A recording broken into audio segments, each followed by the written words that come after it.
Hello la famille, aujourd'hui on aimerait se débarrasser complètement du péché parce qu'on a vu clairement que à cause de l'avidité, de l'abus, la jalousie, la haine, mensonge, arrogance, jugement, trahison et méchanceté, toutes sortes de souffrances sont apparues en fait dans la vie de l'homme.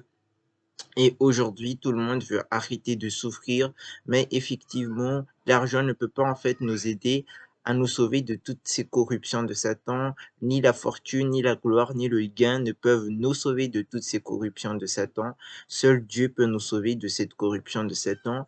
Alors quelqu'un peut se demander quel est le plan de Dieu afin de nous sauver de cette corruption de Satan.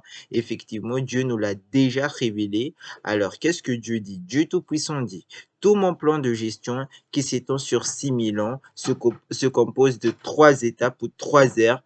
D'abord, l'ère de la loi, l'ère de la grâce, qui est aussi l'ère de la rédemption, et l'ère du règne dans les derniers jours.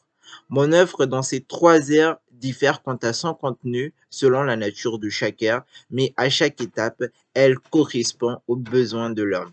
Donc, on peut voir clairement donc la famille qu'afin de nous sauver de la corruption de Satan, Dieu il a fait trois étapes. Premièrement, il y a l'ère de la loi, ensuite l'ère de la grâce et à la fin, il y a l'ère du règne. Maintenant, nous allons voir ensemble qu'est-ce que Dieu il a fait dans chaque étape afin de nous sauver complètement de la corruption de Satan. Donc, premièrement, à l'ère de la loi, Dieu en fait a publié la loi pour permettre à l'homme de distinguer le bien du mal. Donc, à l'ère de la loi, l'œuvre que Dieu a faite était de publier des lois à la famille. Il a institué de nombreux commandements et il est apparu en tant qu'esprit devant les Israélites. Ils étaient complètement terrifiés. Donc, c'était à l'ère de la loi que Dieu a publié la loi comme il est interdit d'adorer des idoles, de commettre l'adultère, de commettre le meurtre et qu'il faut honorer ses parents et d'autres lois encore. Et à travers ces lois, les gens ont compris ce qu'il ne faut pas qu'on fasse et comment l'homme doit vivre sur la terre. Ceux qui respectaient ces lois à cette époque étaient bénis par Dieu et Dieu les bénissait même jusqu'à 1000 générations comme ils font le bien. Tandis que ceux qui ne respectaient pas ces lois étaient maudits par Dieu comme il fait le mal. Donc, ils étaient lapidés à mort ou brûlés vivants. Par exemple, à l'ère de la loi, si vous commettez l'adultère avec la femme de votre prochain, alors vous serez lapidé à mort sans pitié. Comme cette photo que je vous ai envoyée, en fait, nous le montre très bien. Donc, qu'est-ce qu'il est dit sur cette photo? Ben, il est dit, si un homme commet un adultère avec une femme mariée, s'il commet un adultère avec la femme de son prochain, l'homme et la femme adultère seront punis de mort. Voilà. Donc, en respectant donc ces lois, la famille, l'homme a pu vivre une vie en harmonie et en ordre sans le mal de Satan. Ils ont compris appris à distinguer le bien du mal et a pu être guidé personnellement par Dieu à vivre correctement sur la terre. Amen. Alors, regardons maintenant alors pourquoi Dieu a fait l'ère de la grâce. En fait, la famille, à la fin de l'ère de la loi, il y avait une chose très malheureuse qui s'est produite. Il s'agit de quelle chose? L'humanité était devenue incroyablement corrompue par Satan. L'humanité était devenue pleine de poison de Satan et donc l'humanité ne pouvait plus s'empêcher de commettre l'adultère, le vol, le meurtre, le mensonge, l'idolâtrie et d'autres péchés encore qui violent la loi que Dieu a exigé de respecter. Et on sait tous très bien que le salaire du péché est la mort. Le sort de ceux qui ne respectaient pas la loi était d'être lapidés à mort ou brûlés vivants.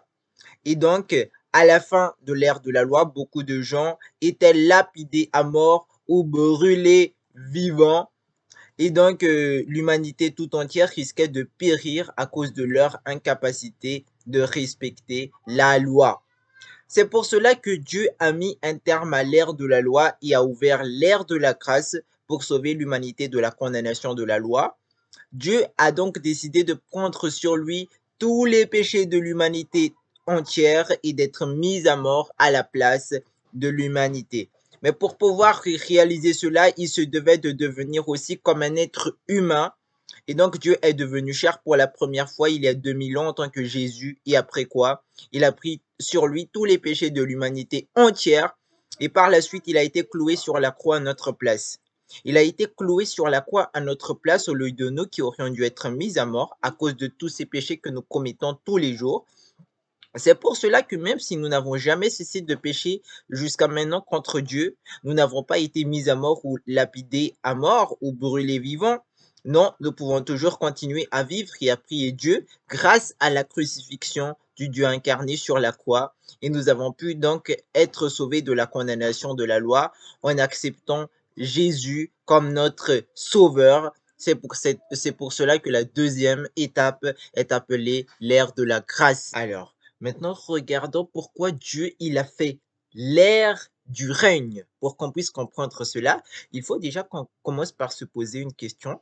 Pourquoi, même si nos péchés ont été pardonnés par le Seigneur, nous n'arrivons jamais à faire la volonté de Dieu et nous continuons toujours à pécher contre lui? Et justement, la famille, quelle est la condition pour entrer dans le royaume de Dieu? Est-ce qu'il suffit simplement de considérer le Seigneur comme notre sauveur et on pourra entrer dans le royaume de Dieu? Ben, regardons même en fait les paroles du Seigneur à ce sujet. Le Seigneur Jésus a dit dans Luc chapitre 6 verset 46, pourquoi m'appelez-vous Seigneur, Seigneur, et ne faites-vous pas ce que je dis? Et dans Matthieu chapitre 7 verset 21, le Seigneur nous a dit, bah, ce n'est pas celui qui m'aura dit Seigneur, Seigneur, qui entrera dans le royaume des cieux, mais celui qui aura fait la volonté de Dieu en fait. Donc là, c'est clair, les paroles du Seigneur sont très claires. Ben, ce n'est pas qu'on va lui dire Seigneur, Seigneur, tu es mon sauveur, je te considère comme mon sauveur et, et on pourra entrer dans le royaume de Dieu. Non, tant qu'on n'a pas fait ce que le Seigneur nous a dit, tant qu'on n'a pas fait en fait la volonté de Dieu, on ne pourra pas entrer dans le royaume de Dieu. Ceux qui profitent seulement du pardon du Seigneur et de sa grâce, sans jamais faire la volonté du Seigneur, ne peuvent jamais entrer dans le royaume de Dieu. Même si le Seigneur a pardonné plusieurs fois nos péchés, même s'il a oublié plusieurs fois les péchés que nous avons commis et qu'il ne nous a pas traités en fonction de ces péchés que nous avons commis, nous continuons toujours à pécher par la suite contre lui, à briser le cœur de Dieu. Parce que à l'intérieur de nous, en réalité, il y a toujours la racine du péché, il y a toujours la nature pécheresse. Et donc finalement, nous continuons toujours à briser le cœur de Dieu, à être arrogant, vaniteux, égoïste, perfide, méchant, menteur, trompeur, hypocrite, infidèle, déloyal. Nous aimons toujours le monde et nous n'arrivons jamais à nous tenir du côté de Dieu quand les épreuves arrivent, mais au contraire, nous nous laissons toujours tenter par Satan.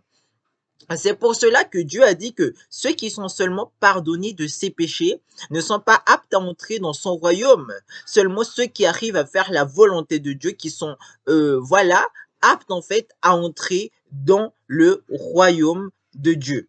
Donc, voilà. Et finalement, la volonté de Dieu est qu'on se débarrasse en fait de cette nature pécheresse qui demeure encore à l'intérieur de nous et qu'on fasse toutes choses en accord avec sa parole. Donc, après avoir été pardonné, il faut qu'on fasse la volonté de Dieu et qu'on soit purifié de cette racine du péché pour pouvoir entrer dans le royaume de Dieu. Et donc maintenant, nous allons échanger ce que Dieu nous a préparé dans la dernière étape de son œuvre, c'est-à-dire l'ère du règne, pour nous permettre d'être délivrés et purifiés complètement de cette racine du péché, afin qu'on puisse faire la volonté de Dieu. Alors, regardons ce que Dieu fait à l'ère du règne. Dieu Tout-Puissant dit, et donc, après que l'homme a reçu le pardon de ses péchés, Dieu est redevenu chair pour conduire l'homme dans la nouvelle ère et a commencé l'œuvre du châtiment et du jugement, et cette œuvre a mené l'homme dans un domaine plus élevé. Tous ceux qui se soumettent à sa domination jouiront d'une vérité supérieure et recevront de bien meilleures bénédictions. Ils vivront véritablement dans la lumière et gagneront la vérité, le chemin et la vie. Extrait de la parole apparaît dans la chair. Donc, la famille a l'ère du règne pour nous délivrer complètement de cette souffrance, de cette racine du péché qui est encore à l'intérieur de nous. Dieu utilise toutes ces nouvelles paroles qui se trouvent dans la parole apparaît dans la chair. Dieu utilise ces nouvelles paroles. C'est un peu comme une mère qui a un enfant têtu et délinquant. Cette mère aimerait donc que son enfant cesse d'être délinquant et désobéissant. Mais si sa mère ne fait que lui pardonner, lui pardonner, lui pardonner, sans jamais l'enseigner et lui montrer le bon chemin de la vie qu'un enfant doit emprunter, est-ce que cet enfant pourra donc reconnaître ses erreurs et changer?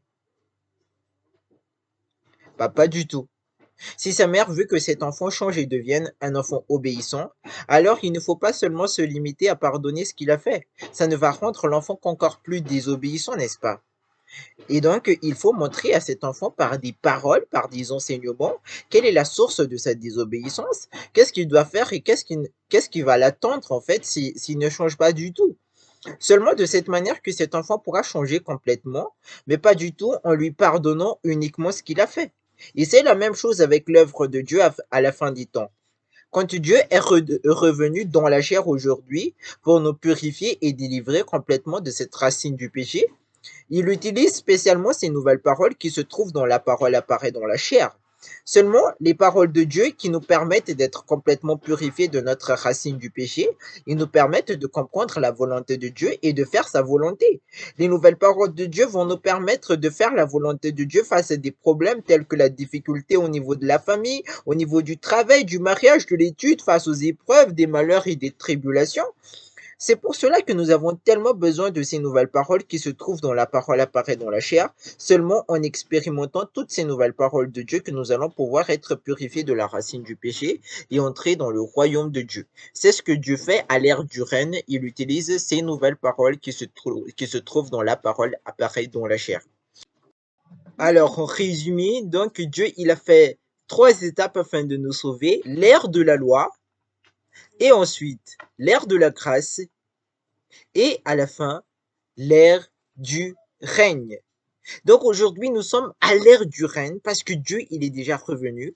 Il a prononcé toutes ces nouvelles paroles qui se trouvent dans la parole, apparaît dans la chair. Nous sommes donc aujourd'hui à l'ère du règne, l'ère des derniers jours. Et aujourd'hui, Dieu, il nous purifie à travers ces nouvelles paroles qui se trouvent dans la parole, apparaît dans la chair.